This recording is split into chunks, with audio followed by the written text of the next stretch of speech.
two prepared speeches this evening. I'm just going to dismiss the message here, the pop-ups that happen. We have two speakers this evening, two prepared speakers that prepare their speeches in accordance with an educational program that Toastmasters offers and that members of the club have access to. Our first speaker this evening is Hai-Ling Guan. Hai-Ling is presenting from Pathways Path Motivational Strategies, and it's a level 3 project, Understanding Emotional Intelligence. It's planned as a 5 to 7 minute speech that's derived from that project.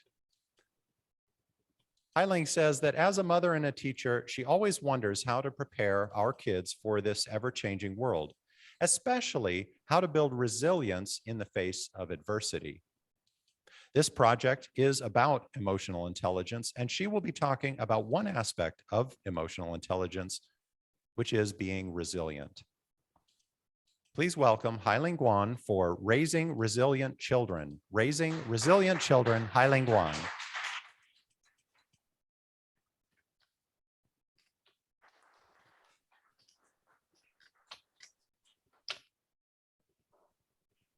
As a mom and a teacher, I always wonder how to prepare our children for this ever-changing world, especially how to build the resilience in face of adversity.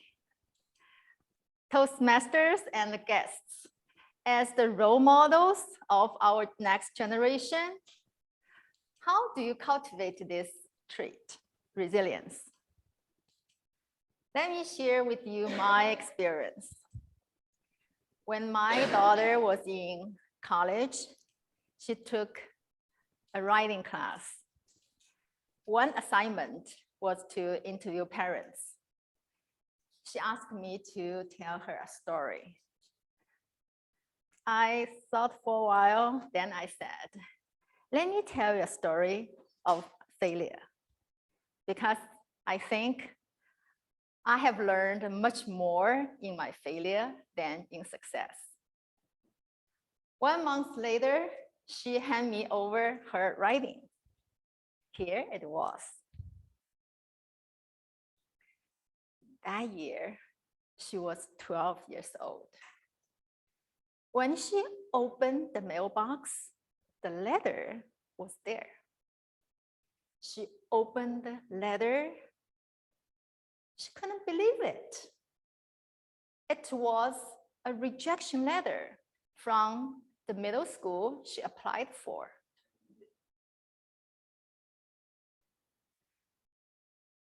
She was deeply humiliated and crushed. If she couldn't go to a good middle school, how could she ever go to a decent high school, let alone to attend a university? When all her friends happily prepared to go to their dream schools, she had a decision to make: to pull herself up or let this failure label her for the rest of her life. With the determination to redeem herself, she went to the middle school of her second choice. Unexpected. She had the most wonderful time there.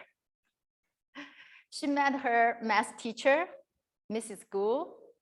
She was assigned as class president and helped Mrs. Gu to plan all kinds of activities, such as decorate the classroom for teacher and the parent conference, plan the field trip to the park, to the Nature History Museum. She was valued by her teachers and classmates.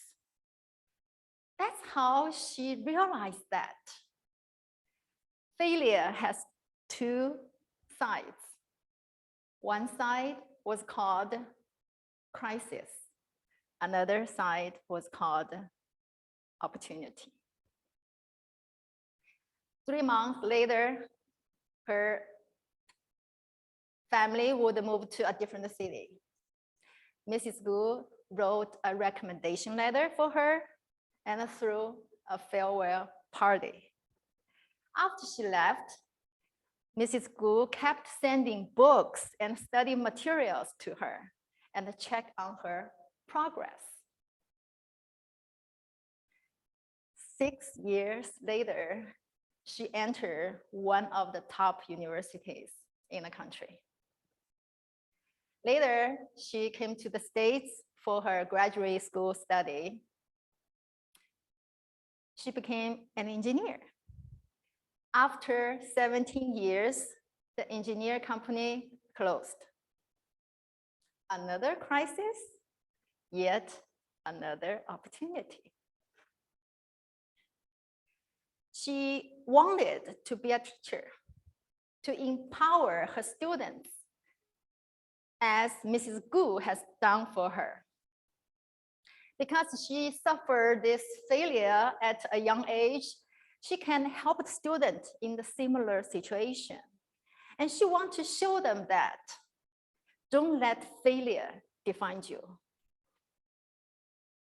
Learning is a long time process, and it's never too late to pursue your dreams.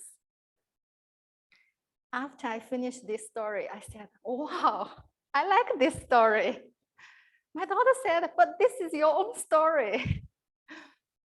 I said, I like how you put everything together to show us the importance of resilience, how to overcome the adversity.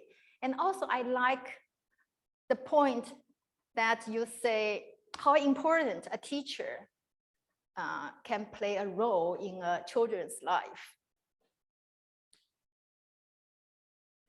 That afternoon, I sat face to face with my daughter and had this heart-to-heart conversation. I feel thankful for the failure I encountered when I was young, so that I have this empathy to connect with my daughter and guide her in this difficult time. That summer, her application for internship were turned down one after another. As a mom, I can feel her pain. She took summer classes instead. Therefore, she finished her school early than other classmates and even get a job offer before she graduated. This experience taught her valuable lessons of resilience. As Nelson Mandela put it, don't judge me by my success.